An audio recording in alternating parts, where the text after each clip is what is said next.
Hey, good morning, Las Vegas. Welcome back to Realty Check, your local Las Vegas real estate news show where we talk about everything going on in the real estate market right here in Las Vegas, straight from the professionals.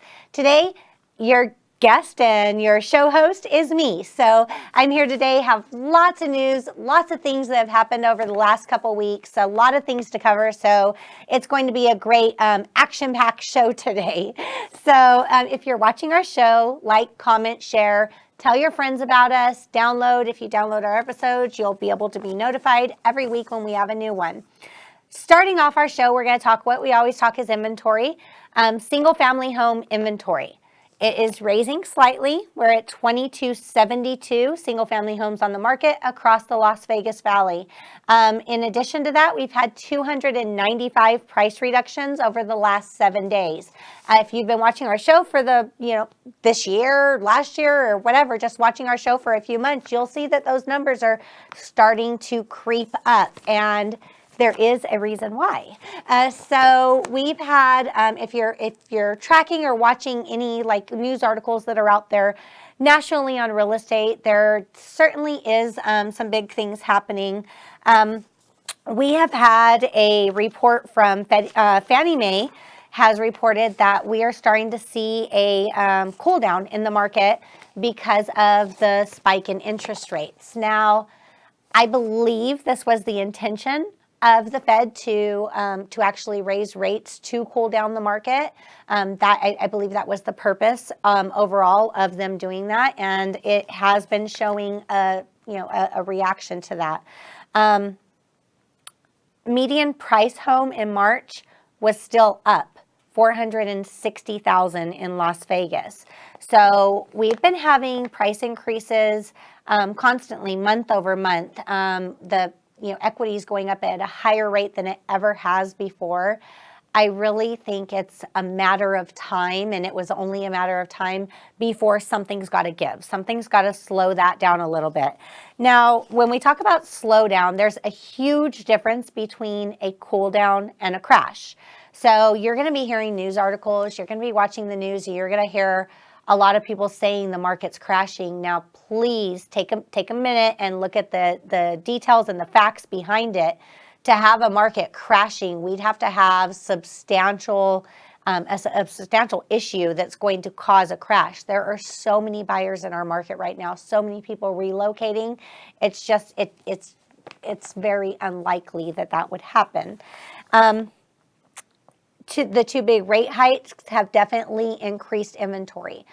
How and why that has increased inventory is because there's a lot of buyers that once those rates raised, either they got priced out of the market because prices are so high right now, they just couldn't afford the rate and the price, or simply they just decided this wasn't right for them. It's not the right time. I feel like there's you can have one or the other. And by all means, it's not that you can't, that both aren't going to happen, but I feel like in order to not have reaction from the consumers, it's high prices or high rates. But the consumers do not want to pay high prices for homes and also have extremely high interest rates, because the purpose of buying and purchasing a home overall is so that you can be paying less than you would be paying for rent.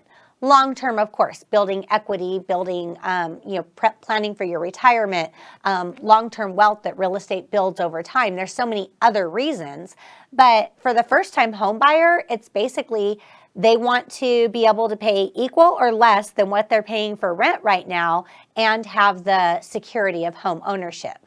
So when rates and prices are high and that price starts getting higher than what you'd be paying for rent, some people don't feel like it makes sense for them to make that transition, or at least they're not motivated to do it immediately. So that is going to have some pushback. Now, there is Economists, Fannie Mae Economists have released a statement over this last week that they're predicting a minor recession in 2023. They're expecting home prices to reduce 7.4% this year and 9.7% in 2023. Now, keep in mind, Fannie Mae had an economic forecast that they released at the beginning of this year that stated that they had anticipated prices to rise. Now they're saying because of the turmoil that's happening in Ukraine and Russia and everything going on over there, and the reaction of rates and everything happening here in our economy, they're changing their forecast. And now it is looking like they're forecasting that we're going to see some decline instead of increase in overall value and prices, not just this year, but this year and next year. Again, by no means does that indicate a crash. If you look at the numbers, if we were to have a 7.4 reduction this year in prices and a 9.7 reduction next year in prices, that still would put us back at pre-pandemic pricing, which was a very good, very stable market and is still a very good housing economy. So I wouldn't look at that as a crash, like so many things that have happened with COVID, with this pandemic, and the world kind of went crazy and upside down.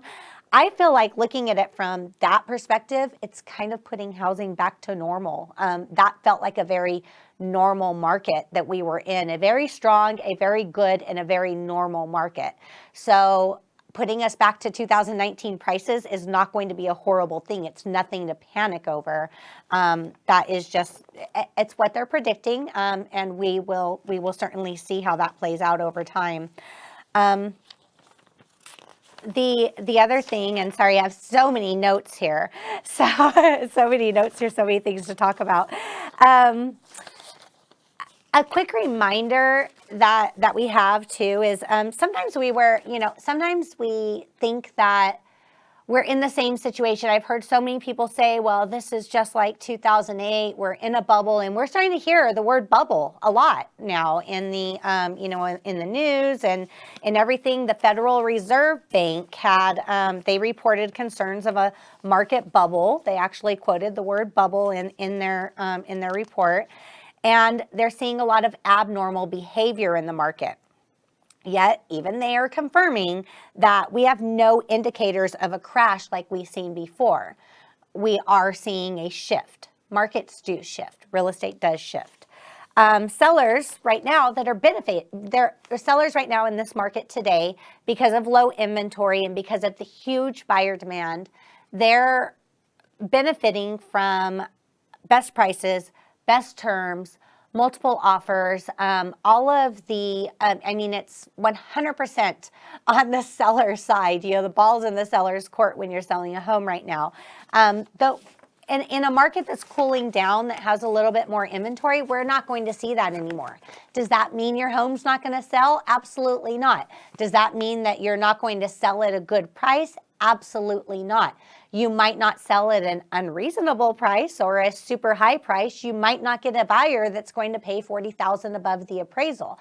You might be back to selling at appraised market value for your home, and I still don't believe that value is going to be changed so much that it would put anybody in negative equity, where we'd be seeing things like short sales and things like that again. I still believe that we're so far away from that, unless, of course, you bought a home. If you bought a home this year and there's any kind of market shift, you're not going to be able to sell at the end of this year and walk away with equity. And the one thing that people need to understand is that was never normal in the first place. Normally, people should be staying in their house 5 to 10 years to be able to build a good amount of equity to sell and walk away with profit. Moving into your home and selling it in 6 months and walking away with a huge check is definitely abnormal behavior. Just as the Federal Reserve has reported abnormal behavior, that is abnormal. That is not something, even though we're seeing it now, it's not something historically that's happened over time. So I wouldn't panic if I were on the seller side, but understand that what we've been seeing is not typically what we should be seeing in real estate. Las Vegas does have one of the best economies in the U.S. So, and this is something that I luckily, I guess, was not in real estate in 2008. So I have talked to a lot of people that were in real estate during that time, just to see and talk about, are you seeing things repeating? Are you noticing any trends, anything like that? I definitely want to be informed on what happened then and what's happening now and what to expect. One thing that I heard that I guess kind of dawned on me a lot is that I heard that during that time when there was a lot of other realtors in other states reporting that their market was slowing down, their market was crashing, they were seeing signs of this, they were seeing, all these things happening, and they were concerned that a lot of realtors that were here in Las Vegas were saying that, Las Vegas doesn't get affected by that. We've always had such a great economy here that it's just not. We don't seem to have, or we didn't usually have much of an impact. And then we ended up, once everything crashed, we ended up as one of the top cities that had the biggest impact from the crash. So that was not true. Yet now we're in different times. We're not in the same position that we were back then. So right now we have a great economy. We have a lot of things happening in Vegas, a lot of growth, a lot of sports teams. I mean, our city is expanding at such a high rate. I really truly believe that we're not going to be impacted much, even by a small cool down or a small shift. We're not going to see those numbers, anything substantial here in Vegas, though it is going to give a little relief to buyers that are struggling to get in homes. That's my personal perspective on it. Another thing that I think is important to note is even in 2008, people were not as in tune immediately on what is happening up to date, up to minute, I guess. Right now you have things like this podcast that will tell you what's happening today in the market. You get to know what's happening this week from the boots on the ground. You're not waiting 30 days for the news to report whatever stats came in from last month. Where back in 2008, that was the case. So everything was a little slower the way it happened. And I feel like we're not in that time right now. I mean, we're literally in a time where when something's reported on the news, the next day the market shows reaction. Like, it is not that nothing is slow in happening. Sometimes things will spread through social media. Immediately we have reaction. We see reaction in real estate. So we're certainly in a time right now where things are going to happen quickly. Again, sellers on the fence, thinking about selling their home, you're not sure about it, or even I'm talking to so many people that are getting their home ready, and I am stressing to them, if you want the best terms, you want the best price, I would hurry up and get that ready now, because when things start to cool down, you're not going to get a warning. I'm sorry, you're not. And that's what people are telling me is like, let me know if you see something happening. It's going to happen so fast, we're not going to be able to let you know. And again, I am not saying that it's going to be a crash. I highly, truly believe there's not going to be a crash, but there is. I feel very strongly that there is going to be a shift. We're going to see some reaction to these interest rates. The prices raising as much as they are and rates going up. Some people are saying that we're going to be at 6s by the end of the year. Not a bad rate. When you look over at real estate historically, 6 is still not a bad rate. Yet, people are going to have reaction to prices rising so fast, them paying so much more for the home, having to pay so much more than it's listed for, having to pay over value, plus the interest rates. It's absurd to think that we're not going to have buyer reaction from that, buyer fatigue. People are going to back off. It's just that, and that's the intent of the rates raising. It's going to happen. So it's not, if it doesn't, I would be completely shocked. But it is going to happen. And again, our inventories raced from 1,900 over the entire year this year. Now we're up to 22. We're seeing a little more price reductions. Very slight numbers, but we're seeing it. For buyers out there, if you are on the fence about buying, again, it's one or the other. Yes. Is it still a good time to buy? You can get a better rate now than you're going to probably get towards the end of the year. What's it going to cost you over time? yes, the prices, you might have more inventory towards the end of the year, be able to shop more, be able to, negotiate a little bit better terms, but don't expect anything crazy. I don't think we're going to see buyer closing cost credits or anything like that anytime soon. I think we're still pretty far away from any of that happening. So what you're going to save, maybe if you're going to save slightly a few dollars on the sales price, if you wait, you're going to pay in the rate if you wait. So still, yes, it is still the time to buy. It still makes sense. So that's not, I don't think that either one, buyer or seller, should be backing out of the market right now. You should continue with your real estate plans. It's still the thing to do. Last crash was simply because people couldn't afford their homes. People couldn't afford the mortgages that they were in. They got into the homes on terms of adjustable rate mortgages where, for instance, if you did not experience this or you do not know what an adjustable rate is, or these interest-only loans or things like that were happening during the time before the crash, the last time, the Great Recession, there were these loans that were basically, you could get into a house right now at a 2% loan, for instance, 2% interest rate. And over time, that's going to raise. After 2 years, it'd go up to 5%, then 6%. Then we were in a mortgage that went up to like 9.5%. So every time that rate raised, your payment raised. And that was causing people to get to a point. They bought these homes with the intention that the equity would continue to raise, and that by the time that rate raised, they'd refinance into a better rate. But the average rate was getting higher and higher. So, and their equity, once people started foreclosing, the equity started going negative. So it wasn't happening. People were buying homes. This is something to really, really just comprehend for a minute. People were buying homes that they could never afford in the first place. That is not happening right now.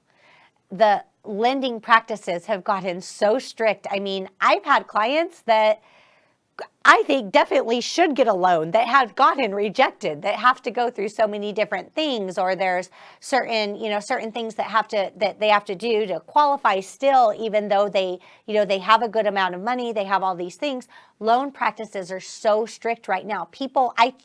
I do not believe that there's anybody getting in homes they can't afford right now. Something would have to drastically change in their life and income situation for them to not be able to afford that loan anymore. So understand, that is what caused our crash last time. We're not going to see that. We're not going to see that. It's not going to happen. The amount of foreclosures and everything that hit the market and flooded the market, it was because people couldn't afford what they purchased. Not happening. So the risk of that is, again, slim to none. And I'm stressing it so much because I'm hearing so much talk about a crash that it's absurd to me. I'm sorry, it is absurd to me. I do believe we're going to shift. I do believe we're going to cool down.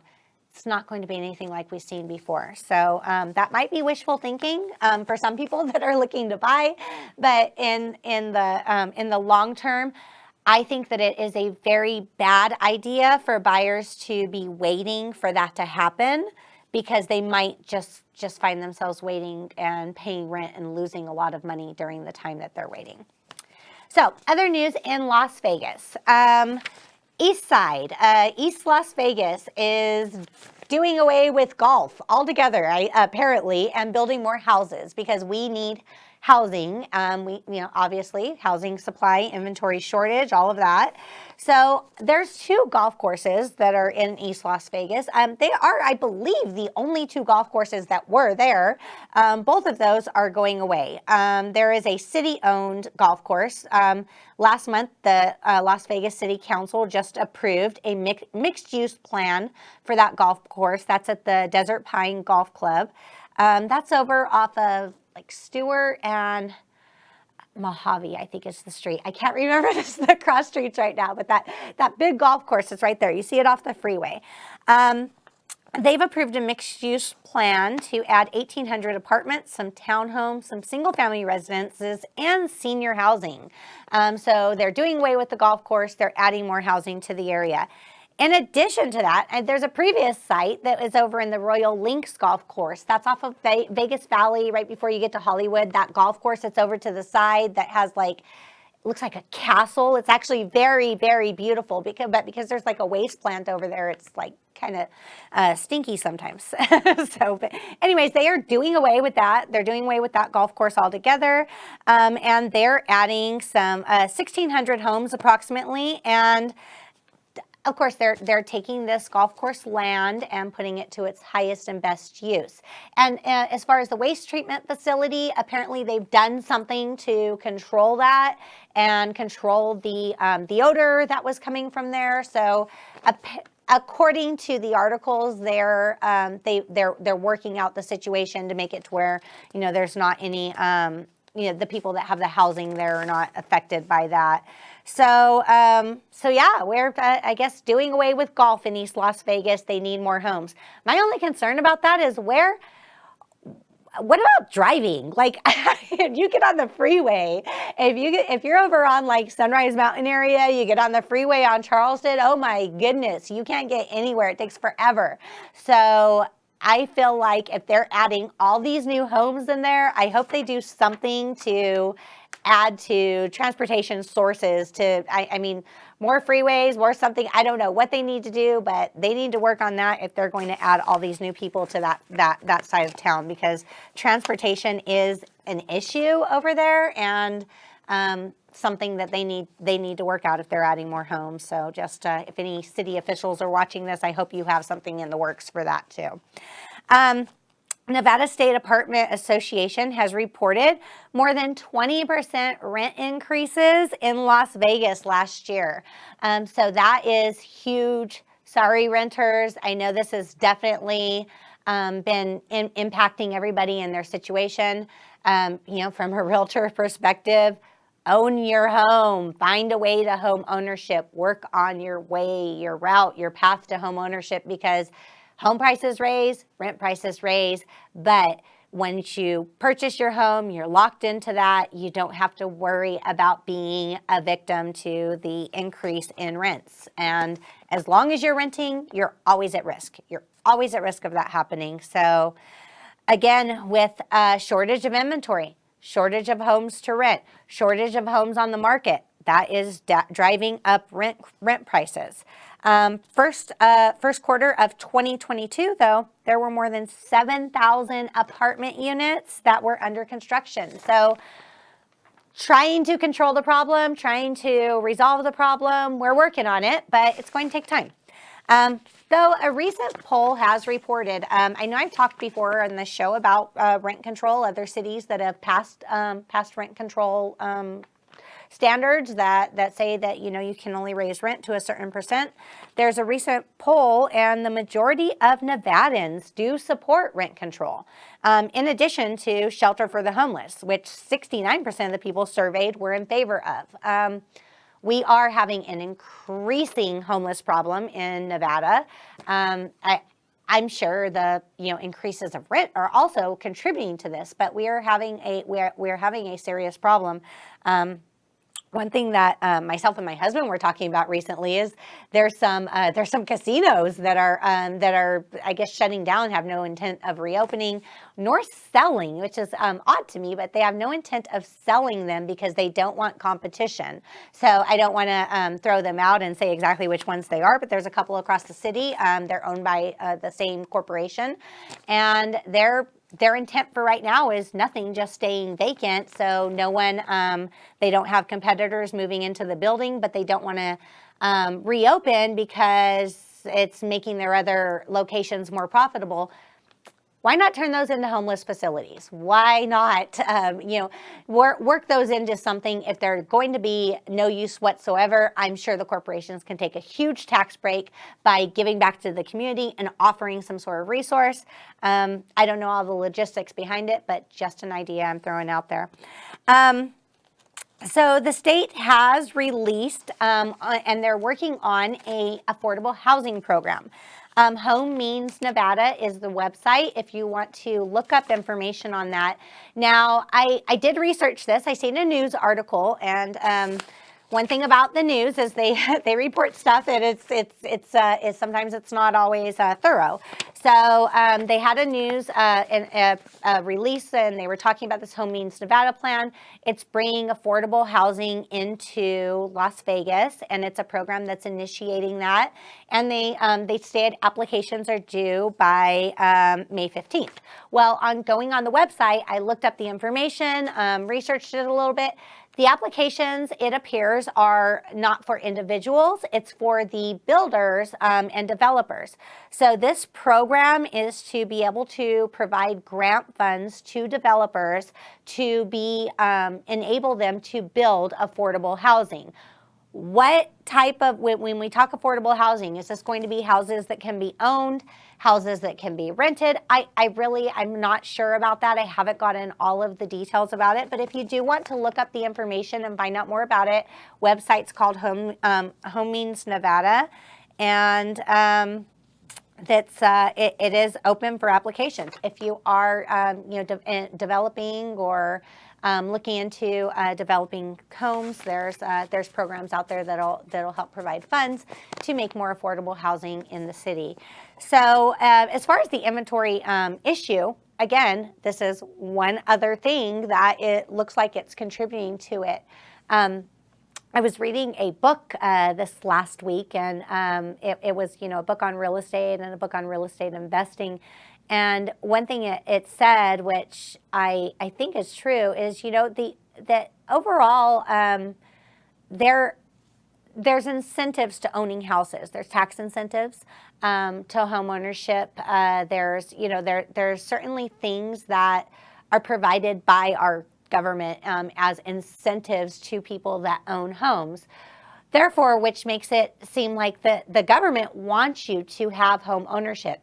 Maybe it's because if a family owns a home and builds wealth over time, security for their retirement, it's less dependent they'll be on government programs. Maybe that's the intent behind it.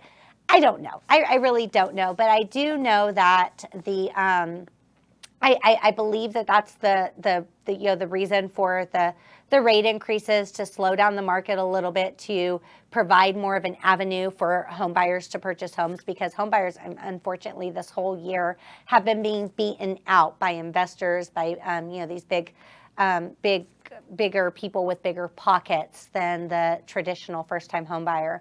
So I'm hoping we're going to see some relief for that. I'm hoping we're going to see some changes there. And overall, I think that it's positive news. Again, sellers don't like the fact that they might not be able to just walk away with this bag full of cash as easily as they have been doing in the past. But I do think that they can still benefit greatly and still walk away with equity. I don't think that anybody anytime soon is going to be in negative equity. Again, predictions. These are my predictions. I wish I could tell you for sure that I knew exactly what was going to happen, but nobody can. If anybody's telling you that, they're lying. It's not true. It's definitely predictions based off of activity, facts, and statistics that we have that back it. So this is where we're at. If you are watching the show, please take a moment, like, comment, download, share, tell your friends about it. Next week on our show, we are bringing back another real estate professional or two to the show, and we're going to talk about some of the things we talked about today, the reactions that people are seeing, that realtors are seeing in the market due to the rates rising, other opinions other than just my own from other professionals, which is what I like to bring you. I don't want to just display what I'm thinking, but show you overall what a lot of other people are thinking too, which might not always be the same thing I am. So we're going to have our show continue next week, where we're going to bring in some professionals, talk about what's going on, and anything else that happens between now and then, we'll be talking about that too. So like, comment, share, follow, tell your friends. See you guys again next week on the show. Thanks for watching and joining us on Realty Check.